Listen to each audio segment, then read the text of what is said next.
Everyone. Welcome back to the third session in our Ucan Wear Blue Run to Remember speaker series. And I'm super excited to join all of you tonight to talk with Ndhlovu and Pete Ray to talk about upping our game. And so many of us are athletes of all abilities, but I think a common denominator for all of us is that if we're investing the time in our sport, is we want to see improvement. And we are bringing together two of the best to help us learn tips, tricks, motivation, and some of the science behind becoming better athletes. This series is presented by Wear Blue Run to Remember and Ucan. And in case you're not familiar with Wear Blue, we are a national running organization that honors the service and sacrifice of the American military. And Ucan Nutrition delivers steady, long-lasting energy without the spike or crash. And it is just a great way to fuel your workouts and really work towards your goal. My name is Lisa Hallett. I'm the Executive Director of Wear Blue Run to Remember. And with me today are Pete Ray and Ndhlovu. Pete and Pardon, thank you so much for joining us. Oh, thank you. I'm glad to be here. Pardon, I am a little starstruck to be interviewing and talking with you today because you are not only an incredible athlete, but you have an incredible life story. So you competed in the 2016 Olympics and you were representing Zimbabwe, but you are also a successful athlete and coach here in America. So tell us, where are you from and a little bit how you got started running? So I'm from Zimbabwe. You know, Zimbabwe, southern part of Africa, just right above South Africa, and you know, a country with about 16 million people, landlocked, and you know, coming to the US is like, you know, you come to North Carolina and that's where I land. It's like, oh wow, Zimbabwe is just a little bigger than North Carolina. And you're like, wow, okay, well, that kind of like just shows how big America is and how amazing that journey was from Zimbabwe. So, I mean, I started running when I was about 13 years old, taking the sport a little bit seriously around then. So that's about 20 years ago. And it was more of a nudge from my dad. It's like, you know, I think, you know, you guys can get into running and see what you can do. And that my twin brother and I just started showing up for practices for one of the running clubs that were in the camp that we lived in. And then, you know, slowly we decided to join into their practices and started running. Went through high school, was a good runner, and had an opportunity to represent Zimbabwe in some cross country meets and track meets, and that kind of put my name on the radar out there that, you know what, I can run in college in the US and try to get an opportunity to do that.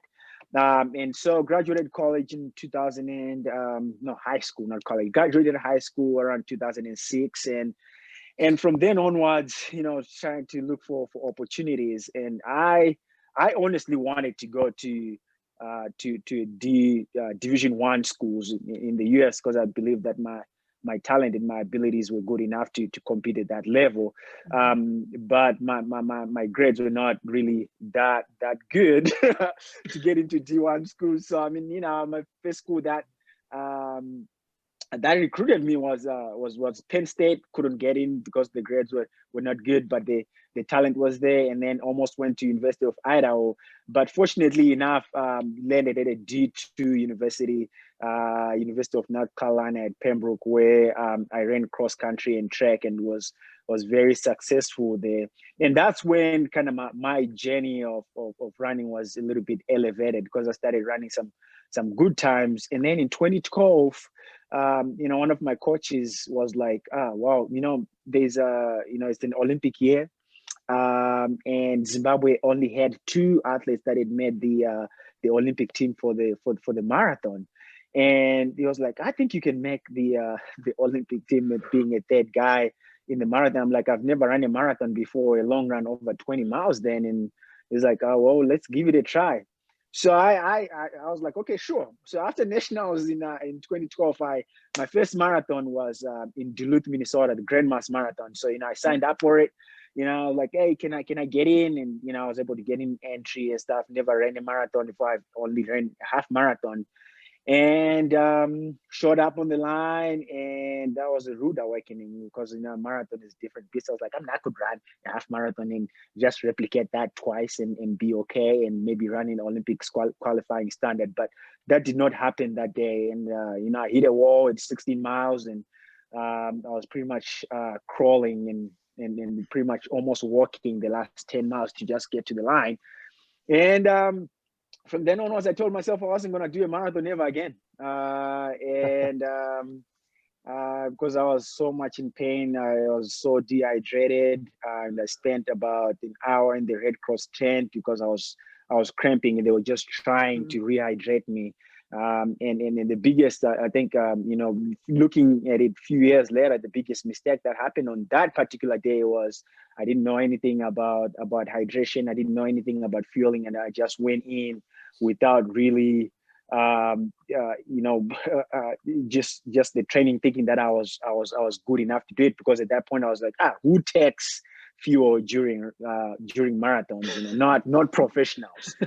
They don't do that. So and not knowing that it's actually the other way around. So and then so graduated Pembroke, went back 2018, finished my senior year, and then went into coaching as a graduate assistant at Augusta University in Georgia. That's when I got into coaching, and then that's when I had an opportunity to meet Coach Pete Ray and Zep Fitness guys, because we came to pre-season training at the Zep Endurance campus with the cross country team for the Augusta University. So that's why I met Pete and talked about trying to get to that next level of running for my career, and I needed a coach that was experienced in marathon training, and I needed pretty much a group to train with, so that I could be better and at a good environment to do that. So when I graduated, when I finished my studies at Augusta University, that's when I decided to move to Blowing Rock. But Pete had already been coaching me for a year, going into the Olympics in Rio 2016, and then from then onwards, I've been running and chasing my second Olympic goal, and making the Zimbabwe Olympic team and stuff. And here I am now. I've been in Blowing Rock for Boone Blowing Rock area for about 3 years now. So in a nutshell, that's kind of my story. I love it. But you left out something when I read about you and see some of the videos that are made about you. How you raced in the beginning versus how you raced once you came to America. You wear something different. There was something you did not wear in Zimbabwe. Can you talk to us a little bit about that? So I ran barefoot, in Zimbabwe, and part of that is like, my dad is a police officer, and it doesn't really make a lot of money to buy extra pairs of shoes. The only pairs that you're getting are pretty much shoes for school, to go to school in the school uniform and stuff, and you pretty much wear the same shoes to go to church on the weekend. So we really didn't have any good footwear to run in. So running barefoot was the only option that you get. I mean, you wake up, go for training on pavement or on dirt roads and stuff, and you have blisters, and you come back and you just soak them in hot water and some salt just to dry them up, and you do it over again. And when I actually showed up to competitions, I saw it as more of an advantage to me, racing against some athletes that went to private schools and stuff. I'm like, you have shoes on, you're not beating me today because I'm light today. So that's not happening today. So that, I mean, I didn't look at it more as a disadvantage until I got to the US, and I'm sitting in my coach office, and I'm like, can I go around barefoot? And he's like, that's not happening.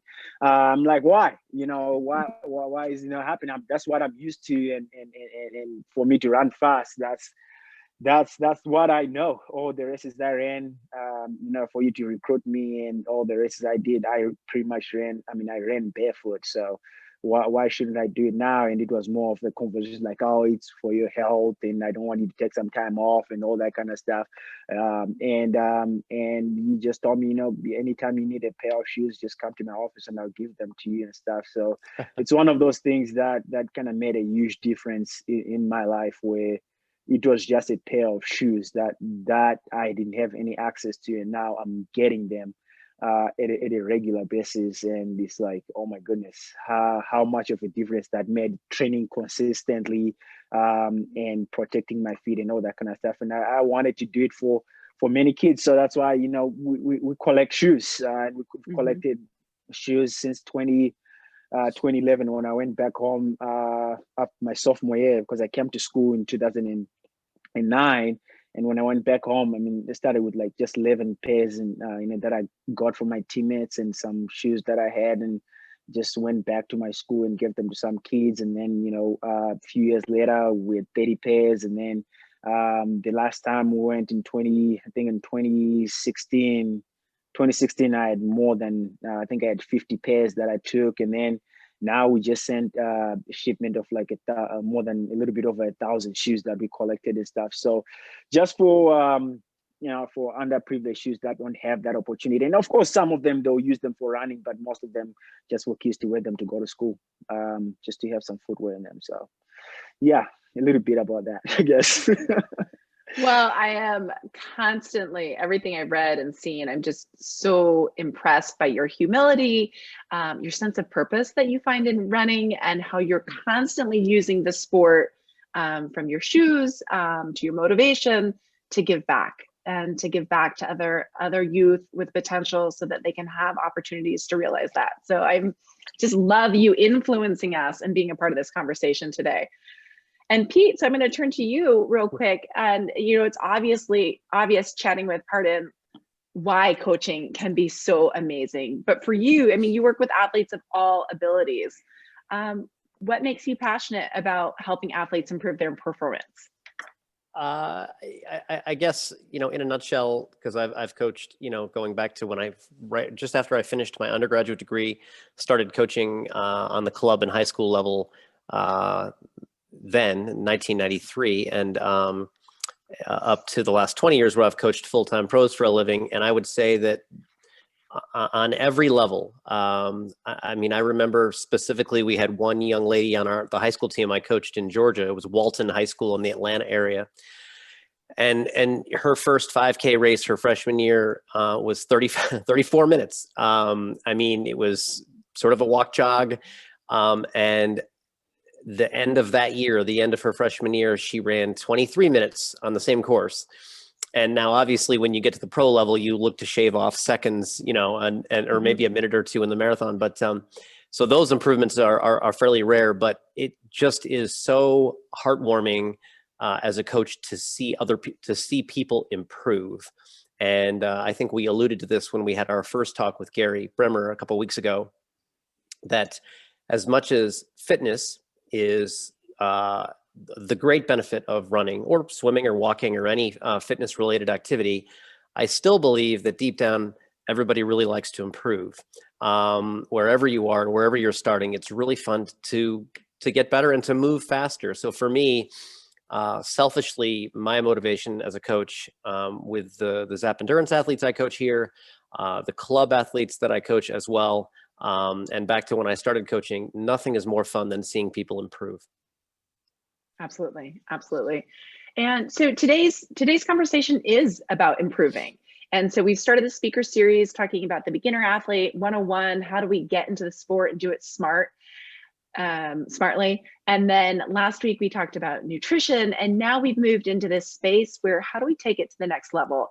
And obviously there are extremes, but Pardon, could you just walk us through, what does a typical training week look like for you?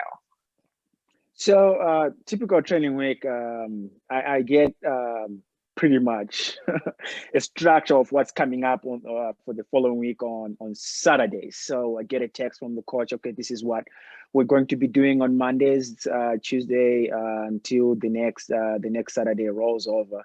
And usually, I mean, right now we're in the middle of a really big training blocks because we're training for marathons and half marathons for some of us, and long runs that don't usually fall on Sundays, so they fall on any particular day. So let's say it starts the long run on a Sunday. Sunday I have a long run day, and typically I'm going about 2 hours to 2 hours and 2.5 hours, and then come back on Monday. It's more of a recovery day. I'm getting on the G, on the outer G, on anti-gravity treadmill, at about 86 to 88% body weight for about not something that most people have access to. That's true. Or I'm getting on a bike, or I'm just running for about 30 to 40 minutes if I decide to run on that particular day on the ground outside, and then just a short day for me, and then I'll go for a walk later on. And then Tuesday I come back, it's more of an easy, longer aerobic running day. So I'm going for a double day. In the morning, I'm going for 70 to 80 minutes. And then in the afternoon, I'm coming back for about 40 to 50 minutes. Wednesday, I'm having a workout. And that can vary from either a threshold workout or an interval workout, a little bit faster stuff. And then Thursday, I come back, it's more of a recovery day as well, more of a double, maybe 60 minutes in the morning, another 60 or so in the afternoon. And then Friday, another easy day. And then Saturday is mostly an off day for me. So I can get on the bike, a stationary bike, and just cycle for about 60 to 70 minutes. And then I come back on Sunday and with another long run again, if we're on a 7-day cycle. But if we're not on a 7-day cycle, I'm coming back on Sunday, or maybe with another workout of some sort. So that's a typical week for me. And I'm running, in the middle of hard training, I'm running in between 90 to about 110 miles per week right now. It's a few more than me and maybe the average athlete. Yes. It's close. What are you training for right now? What is your goal that you're working toward right now? So I have a half marathon coming up December 6th that I'm training for right now. Fortunately enough, we got a chance to, in the middle of the pandemic, to have some opportunities for races to happen with just limited fields. So this half will be happening in South Carolina, December 6th. So that's what I'm training for right now. And I have some teammates that are training for a marathon December 20th. That were pretty much somewhat in the same block, and some of our trainings overlap and some of the workouts do not. So we run pretty much together most of the time. Oh, that's extraordinary. Pete, what does this mean for the average athlete, right? And so if we're looking at somebody who's running a half marathon to a marathon, and right, we're beyond our first steps. We've been doing this for a while. Yep. What should intermediate runner really be looking at for a week of training? Yep. So I can actually keep it fairly simple. I know that you mentioned the tips or the secrets that everybody is looking for, and the stark truth about the sport of long distance running is that there really aren't too many secrets. It's the simple stuff, and it's repetition. Mm-hmm. If you can stay healthy, and that's important, you got to stay healthy consistently over time, you're going to improve. Now, obviously, there's some things you should do and things you should avoid. But as an athlete, there's 3 things that you can change in your training as time goes on and as you become more experienced. You can change the frequency, how often you run. You can change the intensity, so how hard you run, or you can manipulate your duration, how much you run, frequency, intensity, or duration. So coaches, when you look at an athlete's program, you're looking at those 3 things. How often are we going to run this coming week or these months? How hard are we going to run? How often are we going to run hard? And then how much are we going to run? And what's absolutely fascinating is that every last ounce of research, as well as all just trial and error based, for most beginning to intermediate type runners, even ones who have been running a while, if you had to choose just one to manipulate and change, Let's see, Pardon. Let's see if you can answer this one for me. Which is the one that if you could choose one to change, Pardon, to improve, what would it be? I would say the intensity.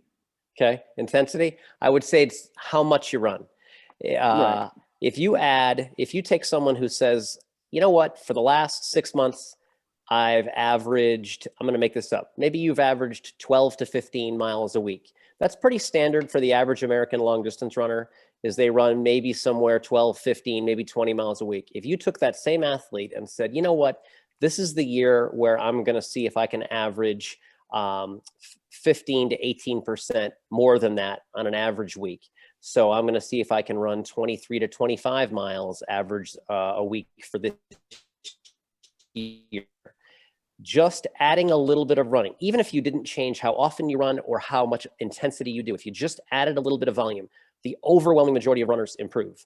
So when I start coaching athletes, again, I've coached people who started running when they were 60, and I've coached athletes who started running when they were 13. And one of the things we look at is how much did you run this year, not this week or this month, but what did you average for the last 52 weeks? And if they did it healthy, or if they had maybe few interruptions, everybody tends to have a couple of interruptions a year where you have some niggles or something that bothers you. What can we now do to keep you healthy and bump up your volume just a little bit? And in Pardon's right. In terms of the intensity, let's say that you like to do some 400-meter repeats. Once every 10 days, you like to go to your local track and do some intervals, and usually you do 8. Well, if you've been doing it for a couple of years, I'd say, you know what, we're not doing 8 anymore. Let's try doing 10 or 12. Or maybe you do a harder run of 6 miles where you run the last 4 hard. A 6-mile run, the last 4 are at a higher intensity. After a couple of years, I'd say, okay, that's now going to be an 8-mile run where you run the last 6 hard. Just adding a little bit of volume to everything that you do. Once again, the overwhelming majority of people, assuming you can stay healthy, will improve exponentially. So does that mean the 10% rule? What does that mean for the 10% rule? So pretty common conception for runners is that you should not build your training more than 10% per week. Yep. Is that fake news? It's not. I like fake news. The fake news reference, the 10% rule is not a bad rule, but let's be fair. If you're someone who's running 10 or 12 miles a week, the 10% rule, I mean, it's going to be a decade before you're actually running real volume. So what I would say is the 10% rule tends to apply a little bit more for someone who's running more moderate volume of, say, 30 to 45 miles a week in terms of building. For someone who's running lower mileage, and I know that term lower is relative to who you are, and 15 miles a week might be a high volume week for someone who started running later in life, but by and large you can be a little bit more aggressive with the percentage of bumps the less you're running, if that makes sense.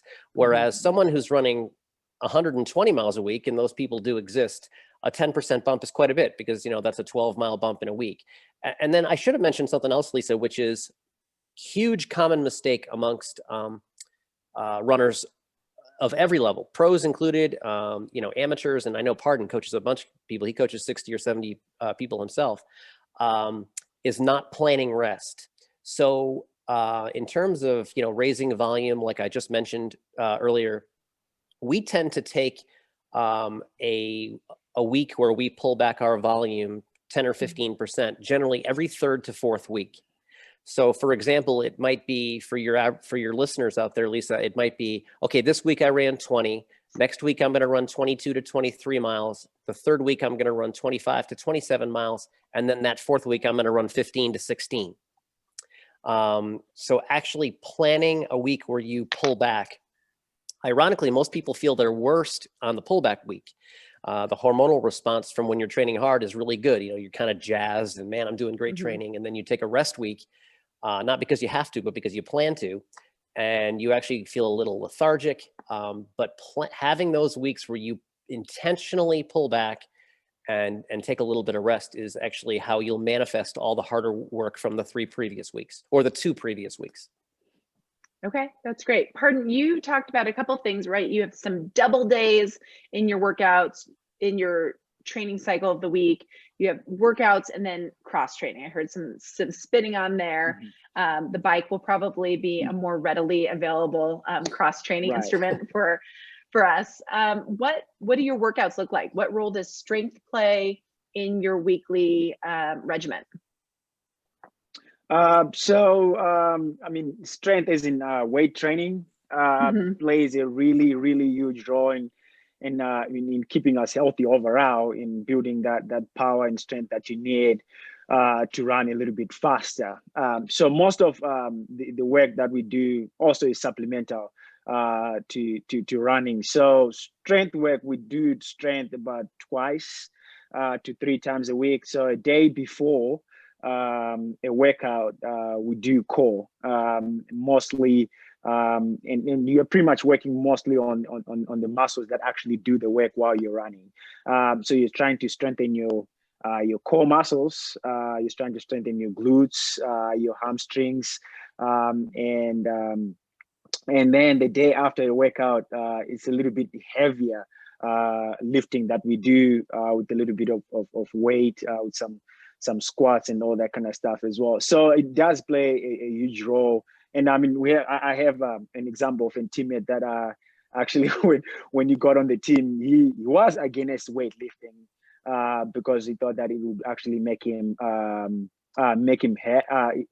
injured, or it would get him injured for the most part. But he was actually always injured the whole time. And once he started implementing some strength training into his routine, and this is like he's been healthy for the most part of the year, and he's actually running really well with a little bit of hiccups here and there. So he's been so it does play a huge role in keeping us healthy and making sure that we're able to actually do what we're supposed to be doing. Absolutely. My physical therapist is always saying that you can replace a run day with a strength day and really see some big gains. And then Pete, what's a workout? What are 3 strength exercises that you would recommend a runner do?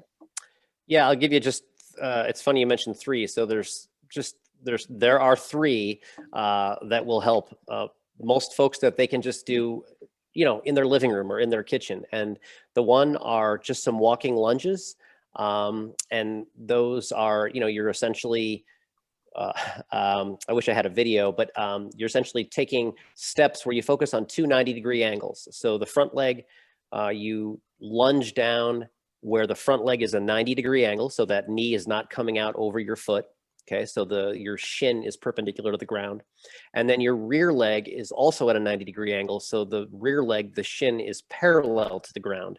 And 2 90-degree angles, front leg and back leg, and you just do 10, 12, 14, 16 walking lunges. A walking lunge where you're using not the rear leg to push you up into the next step, but using the front leg to engage the quadricep and the hip flexor to step you up into the next step, because that's an area that people are very, very weak with. Stabilizers and hip flexors, especially distance runners, tend to have very weak hip flexors.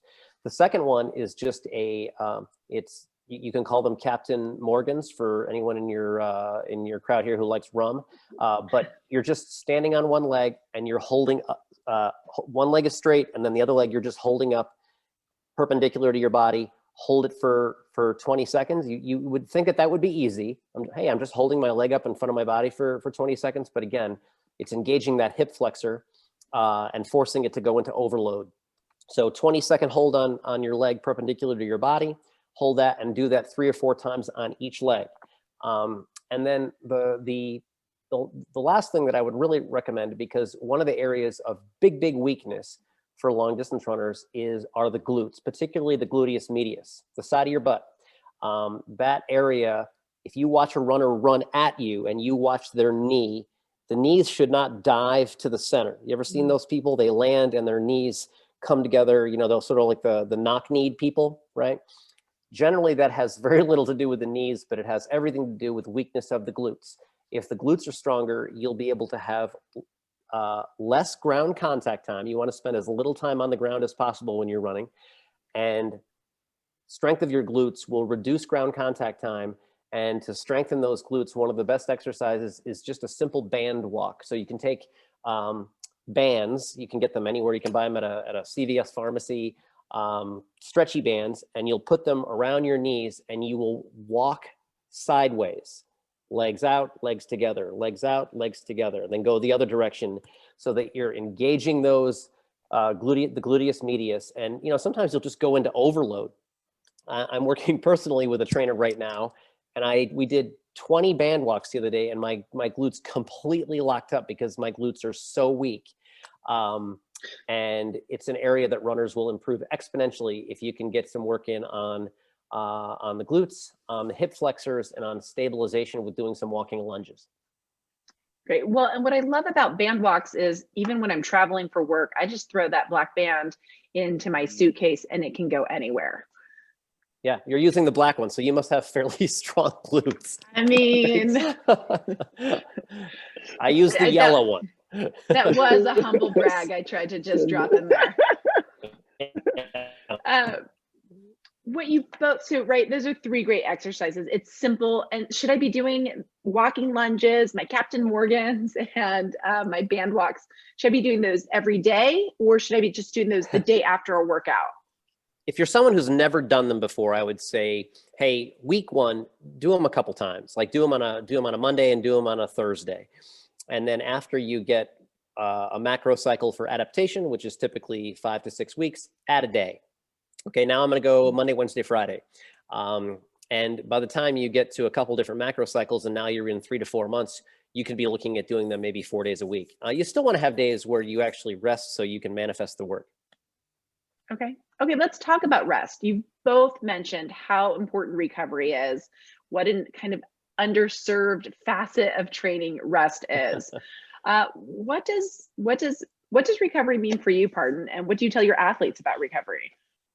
I think, well, for me, or taking from what my coach always tells me is, you know, look at recovery as part of training, and it is not absence of training, because that's where adaptation actually takes place for all the work that you have done. And I know that, you know, there are streakers out there, you know, people that don't want to miss a day out of running, and recover really doesn't mean that you're completely taking a day off. You can still do something besides taking a day off, and for me, that means that I'm getting on the bike, I'm doing a non-running exercise. You know, I'm getting on the bike, or I'm going for a walk, for a long walk for that particular day, just to help the legs flush out all the hard work that I've been doing, and it comes every 2 weeks or every week. I have that particular day where I'm like, you know what, I'm just resting today, and also mentally it just helps to just like, you know what, it's a recharge on your mind. So okay, well, you know, this particular cycle or 2-week cycle is done, you know, let's recharge for the next coming week and all that kind of stuff. And of course, as Pete said, you might feel like crap for a couple of days coming off of a day, but I assure you that the 3rd day after that, you feel great. And then if you have a race coming up or another workout coming up, it'll be actually way faster maybe, or even you feel great, better than the other workouts that you've done a couple of weeks ago. So recovery for me is just a day that I look at as part of training and not isolated from what I've been doing. Right, I really like that. Recovery is not the absence of training. We're just transitioning how we're moving our bodies during that time. Exactly. Yep. What about sleep though? And I always think about when I'm training, especially when I'm training for big events, something's got to go, right? Something's got to give. And I find that sleep is something that gives. So it's like, oh, I'll get up earlier and I'll get my long run in, and you work later. What does sleep mean to an athlete who's really focusing on upping their game? I think for me, sleep is one of the biggest things that you can do to actually be a better athlete and be a better runner. And also, I mean, just for you to perform well on anything that you actually do on any particular day. So I try to get in anywhere between 8 to 10 hours a night, and my sleep cycles are pretty much go to bed almost the same time, around 9, and wake up around 7. If we have practice, meeting at practice at 8 in the mornings, and then if I have to wake up early, of course, it ends up being 8 hours of sleep. And that's where, I mean, there's really no formula to running. There's really no secret formula to running. If you make sure that you get your sleep in, that's where your body is resting, and getting you ready for the next day. So that's one important thing that I do not skimp on, and I make sure that I get my sleep. And then during the day also, if time allows, for the most part, taking a nap for 30 to 90 minutes is one of the things that is in our routine, that we do for the most part. For the most part, listeners right now are like, wait, a 90-minute nap? I can't imagine.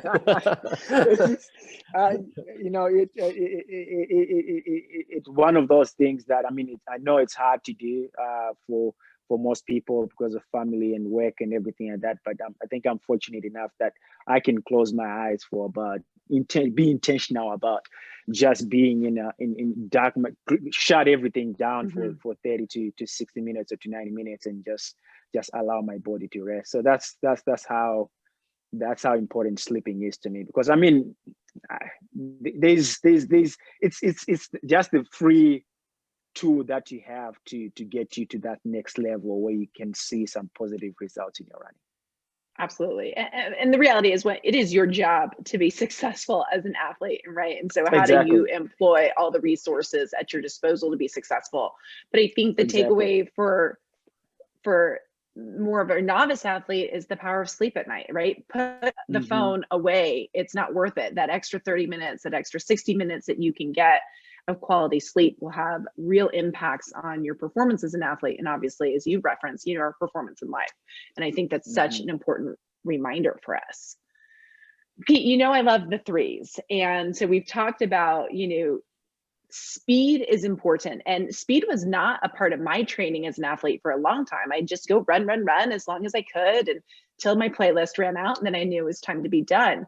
And that moment I added speed, I saw significant gains in my race performance. Sure. What, you hear Yasso 800s and there's so many words out there, but what are 3 simple speed workouts that anyone could add to their workouts? And what the heck is a Yasso 800? Well, it's funny. Bart Yasso, it's our connection's kind of funky. I knew Bart when I was a 13, 14-year-old teenage boy, and Bart was just getting started in the running world. And he and I were at a fitness center together in northern Vermont. So it's been so fun to see Bart become this sort of like mini celebrity in the running world. But we'll get back to him in a minute. 3 sessions that anyone can do. As Pardon knows, I am someone who likes to be a little bit more on time than distance. We get so wrapped up in exactly how fast we're running. But the first one isn't really what a lot of people would consider a speed workout, and it's hills. Hills are a great way to improve overall form and mechanics, and then also engage your prime movers and work on power and, yes, speed. So I would encourage your listeners, once every 10 days to 2 weeks, go find a hill in your neighborhood and run some sets of a 45-second long hill where you're running at about an 80% effort, and then walk down the hill a bit and take about 30 or 40 seconds recovery, and then go run a 30-second hill up that same hill where you run a little harder, more like 90% effort, and then walk down the hill for 30, 40 seconds recovery, and then run a 15-second hill and run that one hard, maybe just shy of top end, and then walk all the way back down to the bottom of the hill and do that set again. And I would say, if you've never done it before, maybe you just do 2 sets. But if you're an experienced runner, do 4 or 5 sets of that 45-second hill, 30-second hill, 15-second hill at varying intensities. The second one, which we love here at Zap, is a fartlek workout. And fartlek is a Swedish word which means speed play. And again, it's all fairly organic. You can just go do it out in the woods or on your favorite run. And generally, we like to do what's called a ladder fartlek, where we'll start with a longer piece, like a 4 or a 5 minute surge. And again, that would be at like 70, 75% effort. You still conversation pace with your training partner. And then each successive fartlek is 1 minute less. So you could do a 4-minute pickup, a 3-minute pickup, a 2-minute pickup, and a 1-minute pickup. And the recovery is half the time of the piece you just completed. So you'll do a 4, and then you'll jog slowly or walk for 2 minutes. And then you'll do a 3, and then you'll walk or jog slowly for 90 seconds. And then a 2, recover for a minute, and then run a 1 and make each successive piece a little quicker than the previous. And if you're more experienced, you could start with a 5, or you could even start, as we do sometimes, with a 6 or even a 7. A 7-minute, if you go 7, 6, 5, 4, 3, 2, 1 with recovery, with halftime recovery, that's 41 minutes and 30 seconds. So anyway, and then the last one, and this is, again, sort of what we call sneaky speed. And Lisa, I said there were no secrets. This is one of the secrets. Perhaps, in my opinion, the greatest marathon coach in U.S. history is a gentleman by the name of Bill Squires. He was the Greater Boston Track Club coach in the 1970s and 80s. He turned 88 the other day. Happy birthday, Bill. And he coached Bill Rogers, and he coached Dick Beardsley, and he was Alberto Salazar's youth coach. And he is a huge fan of doing something on almost every long run. What do you do on long runs, Pardon? I do surges. Surges on your long run. So, for example, for your folks who do any sort of long runs, whether their long run is 7 or 8 miles, or whether they do a long run of 15 or 16 miles, you never, ever run a long run where you just go out and run the same pace from start to finish. You change gears. And the most common way to get started is do a 1-minute surge every 10 minutes for your entire long run. So, you'll run 9 minutes easy, and then you'll pick up the tempo for 60 seconds. And then you'll go back to that easy pace for 9 more minutes. And then you pick up the tempo for 60 seconds, and then 9 minutes easy, and then pick up the tempo for 60 seconds. And believe me, by the end of your run that might be 70 or 80 minutes long, 7 or 8 1-minute pickups in a 70 or 80 minute run, that minute pickup is hard to do. It's hard to change gears and make those legs move quickly when you've been running that sort of slower pace. And fast forward 3 or 4 months, and those pickups are not just 1-minute pickups anymore. Now you might have some 2s involved. It might be 1, 1, 2, 1, 2, 1, 1. And then fast forward a couple more months, and you might be tossing in some 3s and 4s. Pardon had a session a couple weeks ago where they did some 5 and 7-minute pickups in the middle of a 20-mile run. So changing gears during your longer runs, or even if it's not necessarily your longest run of the week, actually works on recruiting fast twitch muscle fiber. So you would think, how would that help my speed? It really does. Slow twitch fiber gets fatigued, and it will recruit fast twitch fiber late in long runs. And surges, picking up the tempo across the length of your longest runs, will make you faster. Well, hearing you makes me feel like I should give my coach a raise, because we're doing all of these things. And I love, right? So 3 things, we've got hills, fartleks, and sneaky speed. And my coach always says hills are great because it's intensity without impact. You're really developing your form, but you're upping your engines. And then the fartlek, I can't imagine what Pardon is hitting in his fartleks in those 5 minutes. You've got like 2 miles in the books, and I'm 2 laps around the track. And then changing gears. That's great. Those are real easy to add. And what I love, so Pardon, you've talked about it before, is that, running is wonderful because it's so accessible. And each of these challenges in the speed realm, they don't require fancy equipment. You don't need a heart rate monitor. It is just getting out there and challenging yourself in this really controlled, whether it's your Timex watch or your Garmin. That's great. But coaching has been really helpful to me. And I think, in anything in life, you don't know what you don't know. And there's so many great, Wear Blue's got some great training plans out there. You can download different systems, whether you're a Galloway method or whatever your style is. How do you know when is the right time to get a coach? And how do you find a coach? Maybe Pete, why don't you start us off? Right. So I would say, I don't think that there's necessarily, running is very simple. So yes, getting out the door and just getting started today. For your folks who are listening who need to get started, go out today and do a little run, even if it's 10 or 15 minutes. But I really don't think it's ever too early to seek out advice. I mean, that's a show of strength to say, hey, I don't know what I don't know, so let's pick up the phone. And virtually every local track club, running club in small towns, medium cities, and large cities have clubs where there are certified coaches with experience who can help you. Now, that might be, hey, can we just meet for coffee and I can talk to you about my goals and you can help me get started, or whether it's something more formal. The thing that I would encourage everyone who's listening, one thing though is, hey, look, everybody is an experiment of one. And physiologically, what works for Pardon doesn't necessarily, it's not exactly the same training program that his teammate Josh has. So I really think it's that finding someone who can give you advice, because the program should follow the athlete, not necessarily the program. Because again, every athlete is going to be a little different. And Lisa, your needs as an athlete are going to be slightly different than someone else's. Maybe you need that additional recovery day and you need to go to the pool and swim because maybe you're a little bit more fragile. So having a coach who can say, your program isn't just going to be the cookie cutter program that someone of the exact same age as you and the exact same background of you does. Oh, that's great feedback. Pardon, how has your training shifted with your different relationships with coaches?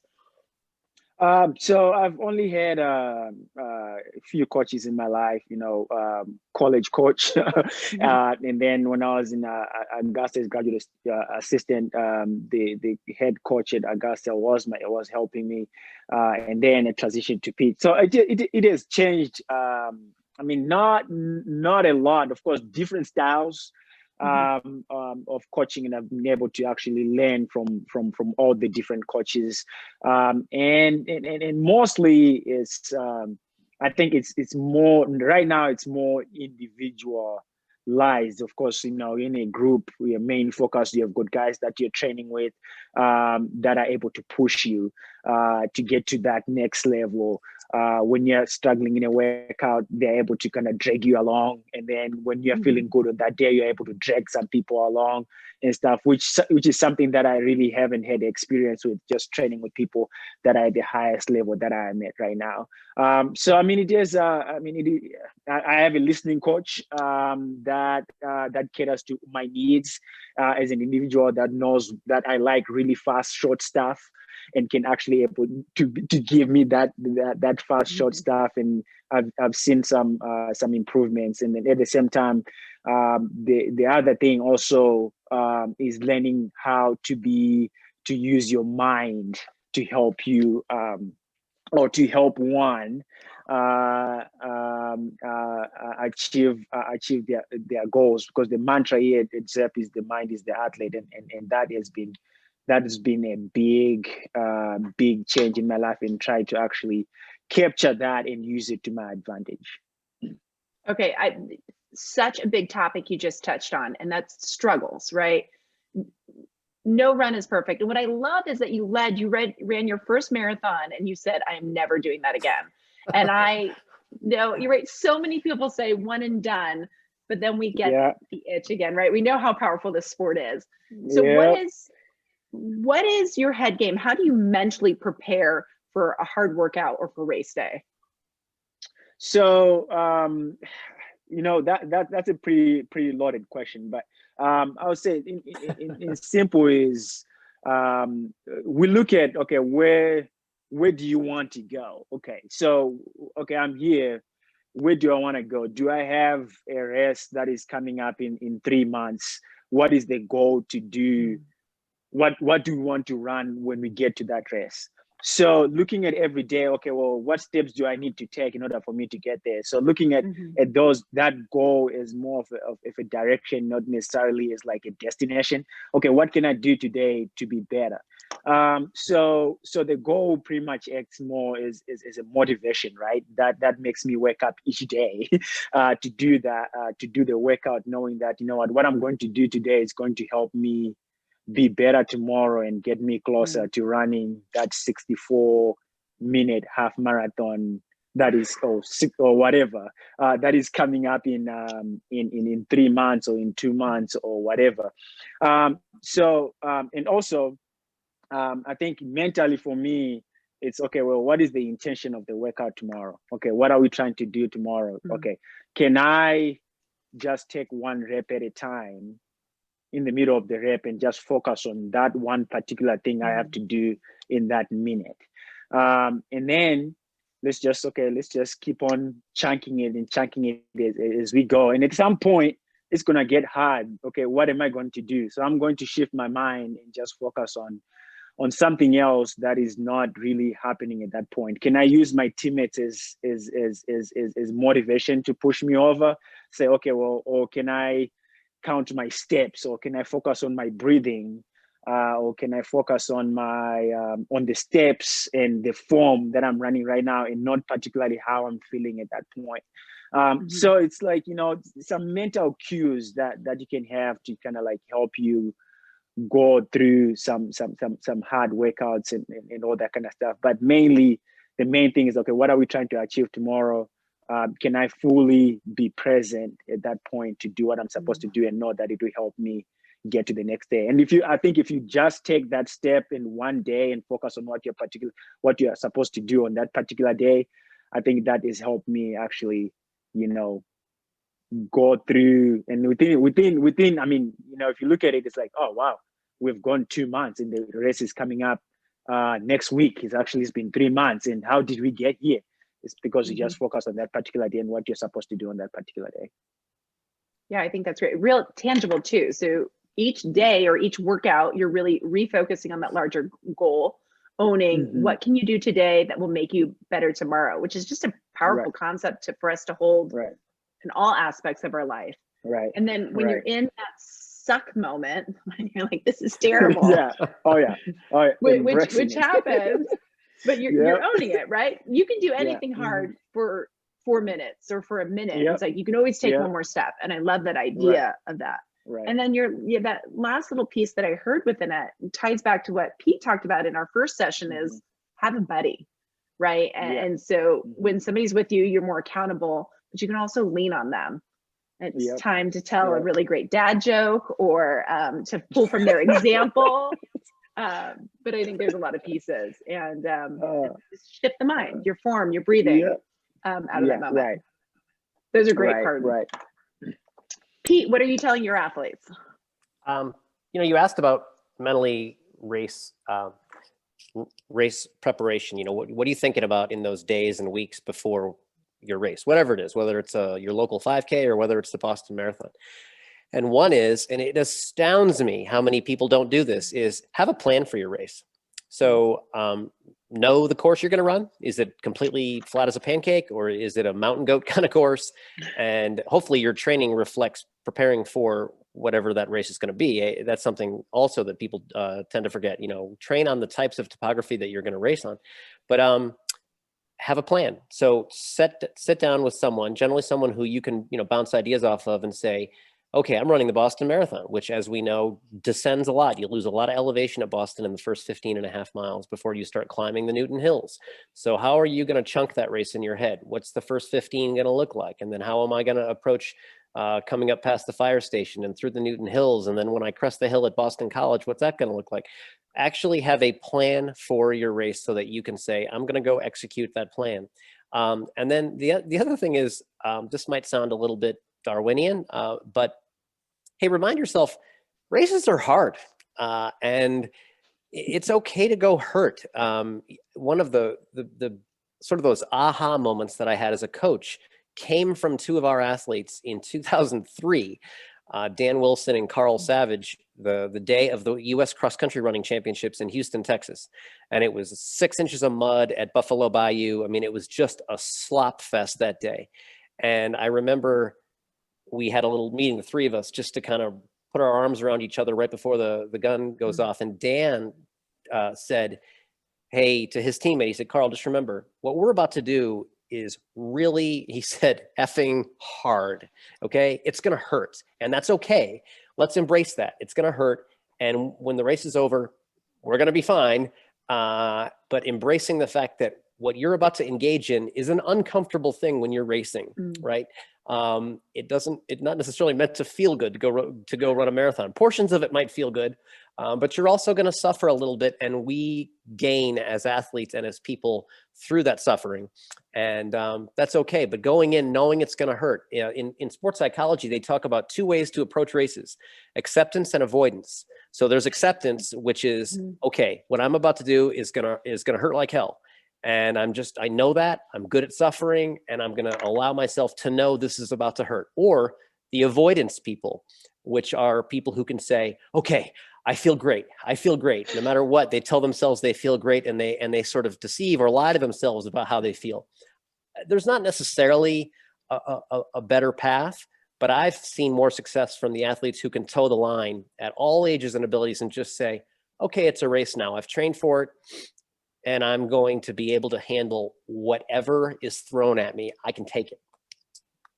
Well, and I think that's so important, right? We make gains when we push through the uncomfortable and we raise the bar. So right now, if I can run a 5K, well, if I'm never uncomfortable enough to complete that 5K, then that becomes my base. But once I finish that 5K, it's a new level, and then it's a 10K. But our minimum standards rise up each time we push through that hard. And I think it's so important for us to be reminded that it's okay to be uncomfortable. Yeah. Talk to me real quick about having a plan. I mean, when you talk about having a plan, does it mean, okay, what playlist, what snacks I'm eating? Or is it, okay, this is my 70s themed first 5 miles, and then I'm moving into hard rock for the second 10 miles? Or what does that mean, having a plan? Yeah, I like the music might be literal or metaphorical.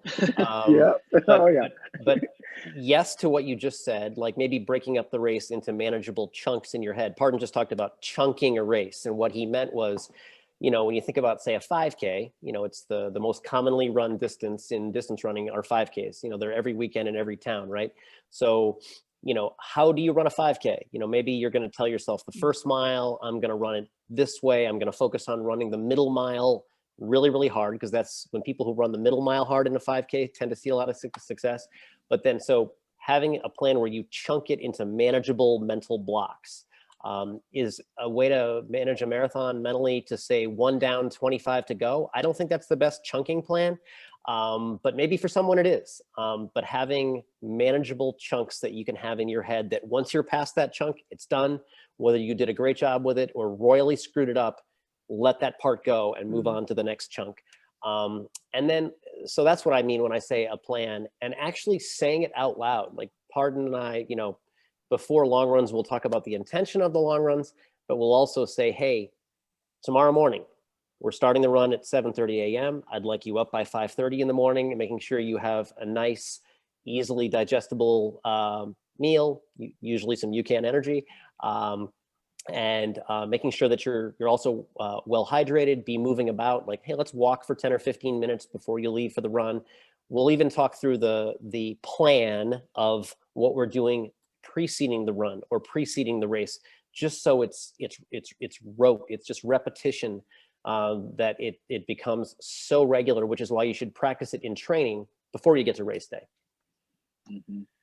So what I like about having a plan for my race is that I also know the difference between uncomfortable and pain, right? And so always part of my plan, especially as I'm getting into this ultra field, I need to know, hey, what is something I need to push through, and what is, hey, it's time to call this race. It's not in the cards today. And it helps take away some of the disappointment as well when things don't go as planned, because I know, hey, this was a decision I made before the race. I wasn't wimping out. I was following my plan. But Pardon, I know not every race has been perfect. How do you overcome that bad race? Oh man, I think as an athlete,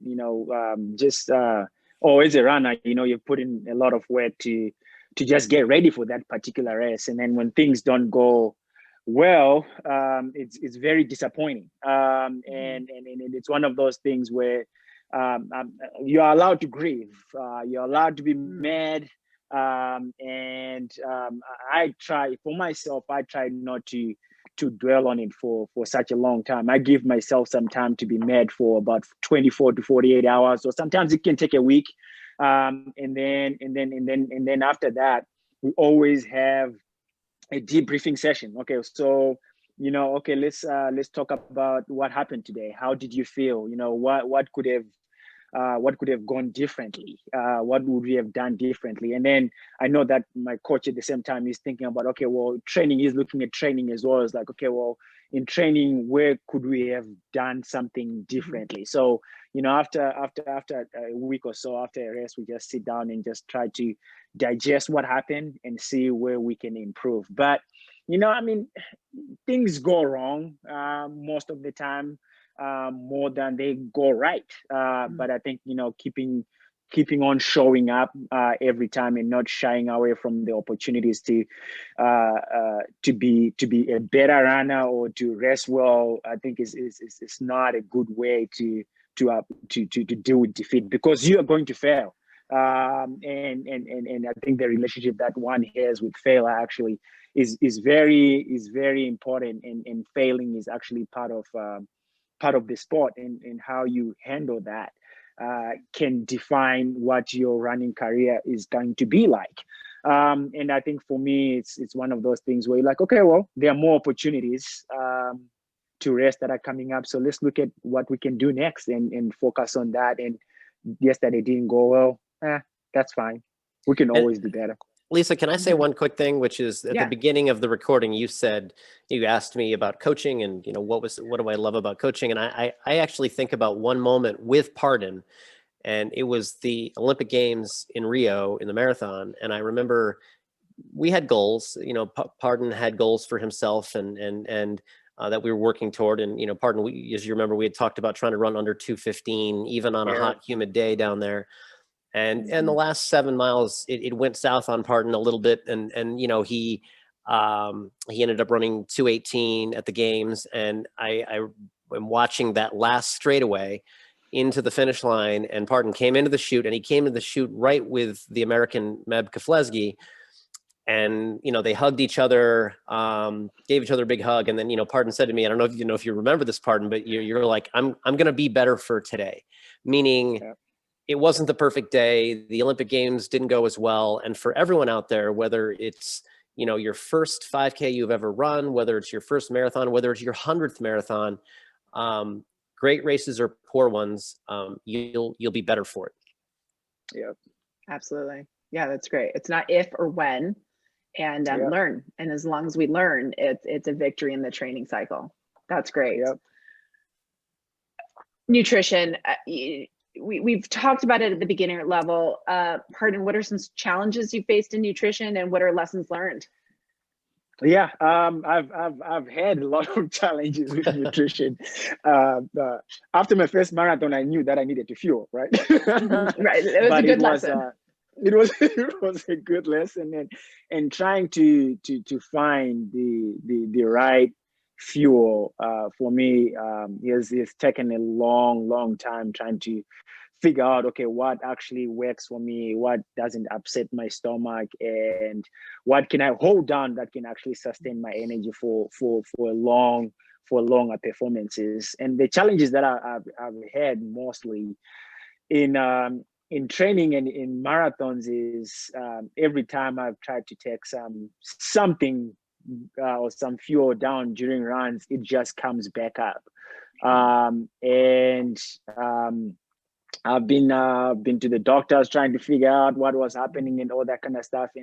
And I think part of it was that I wasn't really taking enough fuel to sustain me for a long time. And the when I was fueling was actually not when I needed to. I think it was a little bit too late to do it, and with what I was fueling with as well. So in the past, I think when I started working with Pete, sponsored by Ucan, now you can, and then started trying the products and all that kind of stuff, and then now taking Ucan about 15 minutes pretty much before my workouts, 16 ounce of Genuine powder, and I like the Cocoa Delight. That's my preference. So lemon's the best. So I like the Cocoa Delight, and then putting it about 15 minutes to 30 minutes before my workouts. I've seen my workouts have improved a lot, and there hasn't been any throwing up, and my fueling has been better with the Ucan Hydrate as well. So that has made a huge improvement in just sustaining my energy for a long time, and at the same time, like my stomach is not upset, and I'm able to actually take fuel, and it actually stays in there, and I can finish workouts really well. So that has been a huge difference between knowing what I was using and when to use it and how to use it as well. So I've seen some improvements, and I haven't really rested in a long time now. So I'm looking forward to the half that is coming up and just implementing that stuff and see how that goes. We're going to need a report from how you do on that race. Yeah. Oh yeah. You're going to get it. Good. Hopefully a big V for victory. Pete, I go to the Ucan site, and it's great because there's so many choices and options out there, but it's also actually a little overwhelming for an athlete to come in, somebody who's not as rehearsed or versed in nutrition. What are the products, or what do you think an athlete who's really focusing on that whole picture, we're resting, we're recovering, we're adding the speed workout, what are the products that are real simple and easy to add into that whole athlete perspective? Yeah, I would just say, they have a wide variety of products, and you're right, the website, they're all there. Just in terms of getting started, because trying any new product, you want to see if it works for your body. And like I said, now having personally, I don't run nearly as much as I used to, but personally using the products for the last now 8 years, I've had zero gastrointestinal anything since I started using them, and I always had tummy problems, like pardon.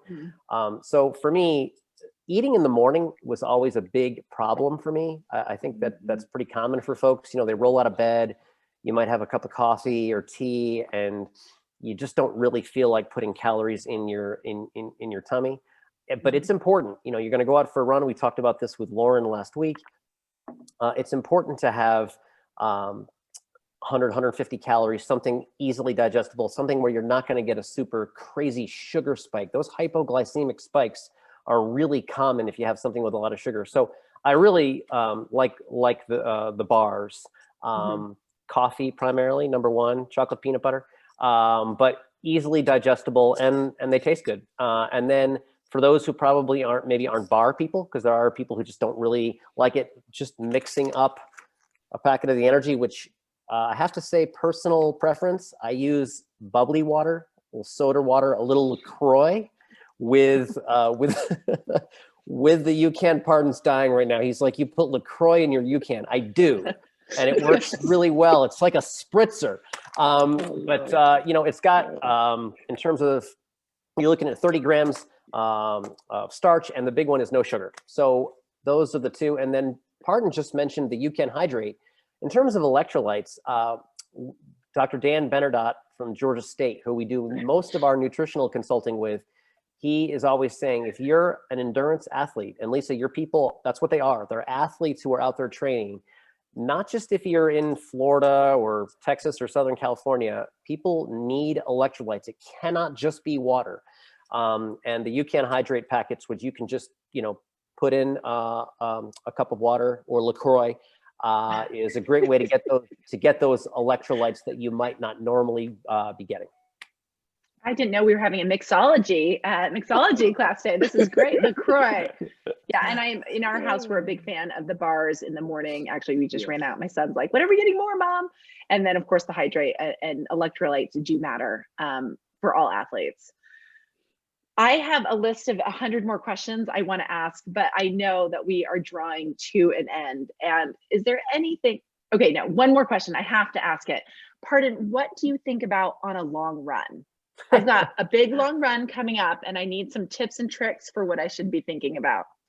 Oh man, there's a lot that can be thought about. Life problems can be solved in a long Mhm. run. Okay, so so I think I mean it's a fortunately enough, most of the long runs that I'm doing, I'm not doing it by myself, and I'm with teammates, and we're trying to solve all the world's problems in the long run, having conversations and all that kind of stuff. But if you're running by yourself, most people prefer music. You can go music playlist, you can listen to music, podcast, and all that kind of stuff. You're that kind of a person. But for me, honestly, I long run has a lot of sages in it. So I'm focusing on, okay, what is the next sage gonna look like, and not really thinking about much about anything, and just focusing on being in the moment of what we're doing at that particular time. And I really don't remember what I think about on a long run. And I don't know, I remember when I was in college, that's when I had ideas of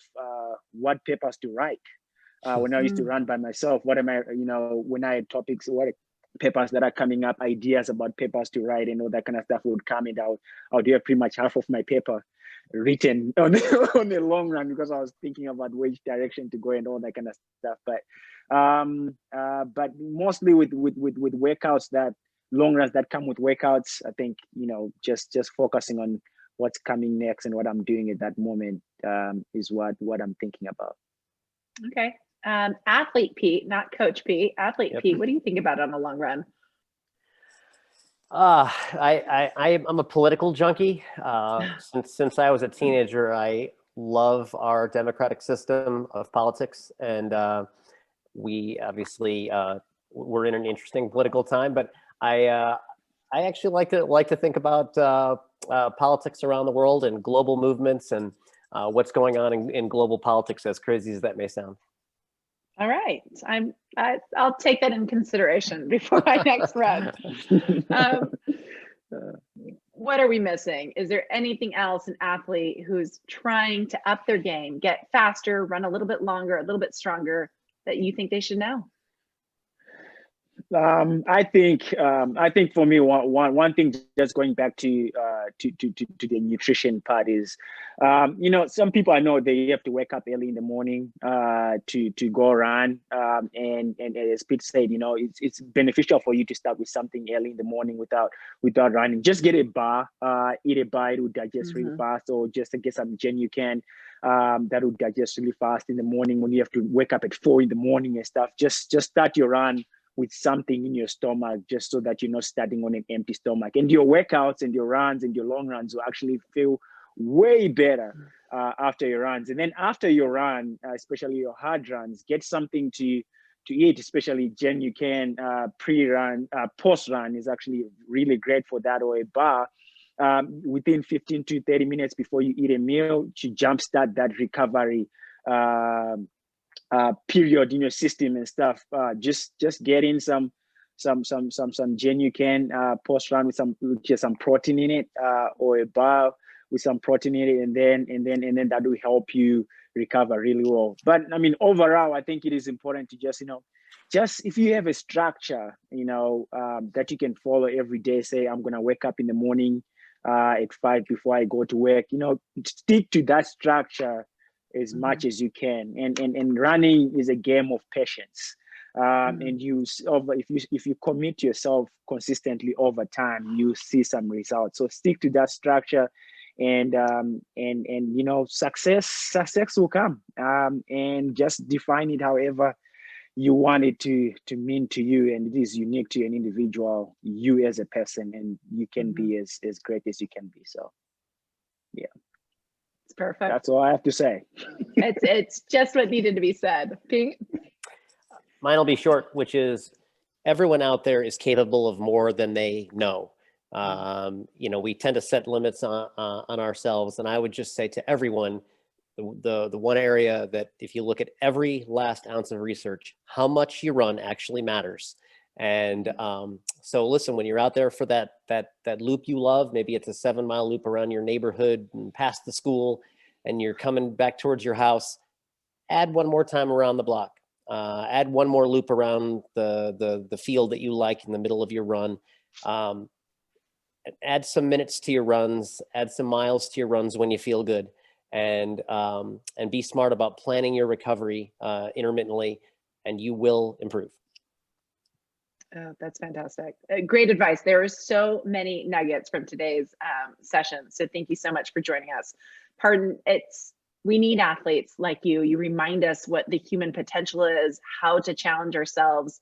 And it is incredibly motivating to see the work that you invest into the sport to inspire us as athletes. So thank you for joining us. Thank you for training hard. And we're excited to see what you achieve in your race coming up. Thank you for having me.